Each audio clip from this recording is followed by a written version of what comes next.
రాష్ట్రంలో పంటలు ఎండడానికి సన్నాసి ప్రభుత్వమే కారణం. ఎండిన వరి పంటలతో బీఆర్ఎస్ ఎమ్మెల్యేలు ఎమ్మెల్సీలు అసెంబ్లీ ఆవరణలో ఆందోళన చేశారు. ఇది కాలం తెచ్చిన కరువు కాదని కాంగ్రెస్ తెచ్చిన కరువు అని విమర్శించారు. రేవంత్ రెడ్డి పాపం రైతన్నలకు శాపం అంటూ నినాదాలు చేశారు. రైతులు ఆత్మహత్యలు చేసుకుంటుంటే అందాల పోటీలా అంటూ నినదించారు. ఆ తర్వాత మీడియా పాయింట్లో బీఆర్ఎస్ వర్కింగ్ ప్రెసిడెంట్ కేటీఆర్ మాట్లాడారు. రాష్ట్ర వ్యాప్తంగా పంటలు ఎండుతున్నాయంటే అందుకు ముందు చూపు లేని సన్నాసి ప్రభుత్వము, మూర్ఖపు ప్రభుత్వమే కారణమని అన్నారు. లక్షల ఎకరాలకు పంటలు ఎండిపోతున్నాయంటే దానికి కారణం కూడా రాష్ట్ర ప్రభుత్వమేనని మండిపడ్డారు. ఎండల వలన పంటలు ఎండిపోతున్నాయని ముఖ్యమంత్రి చేతగాని మాటలు చెప్తున్నాడని అందుకు ముమ్మాటికి కారణం రేవంత్ రెడ్డి అని కేటీఆర్ విమర్శించారు. ఇక రేవంత్ రెడ్డి చేతగాని తనము, తెలివిలేనితనము, సాగునీటి నిర్వహణ, ప్రాజెక్టు నిర్వహణ చేయలేని తనం వల్లనే పంటలు ఎండిపోయాయని ఆయన విమర్శించారు. రైతుల పట్ల, రైతాంగం పట్ల ప్రభుత్వం తన బాధ్యత మర్చిపోయింది కాబట్టి పంటలు ఎండిపోతున్నాయని అన్నారు.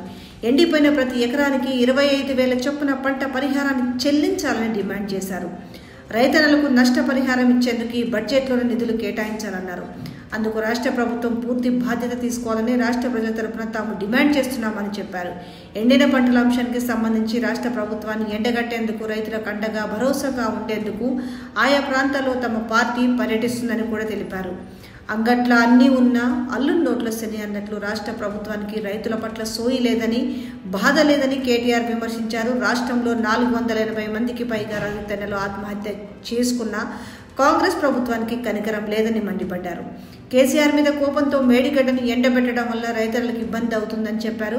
కాళేశ్వరంలో కాంగ్రెస్ ప్రభుత్వం ఇసుక దోపిడీ చేస్తుందని, బ్రోకర్లతో కలిసి ఇసుక వ్యాపారం చేస్తుందని ఆరోపించారు.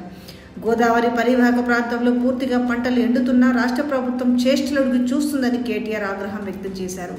వాస్తవానికి రాష్ట్రంలో అత్యధిక వర్షపాతం నమోదైన జలాలు వాడుకోలేని తెలివి ప్రభుత్వానికి లేదన్నారు.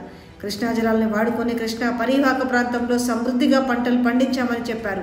గతంలో సాగునీరు అందిన పంటలు కూడా ఇప్పుడు ఎందుకు ఎండిపోతున్నాయని ప్రశ్నించారు. ఈరోజు తెలంగాణ పంటలు రైతన్నలు ఎండబెడుతున్నది రేవంత్ ప్రభుత్వమేనని ఆరోపించారు. కృష్ణానీటి 22% కూడా రేవంత్ రెడ్డి ప్రభుత్వం వాడలేదని, అందుకే పంటలు ఎండిపోతున్నాయని కేటీఆర్ విమర్శించారు. రైతన్నలు తమ పంటలను మేకలు, గొర్రెలకు మేతగా వేసే పరిస్థితి ఉందన్నారు.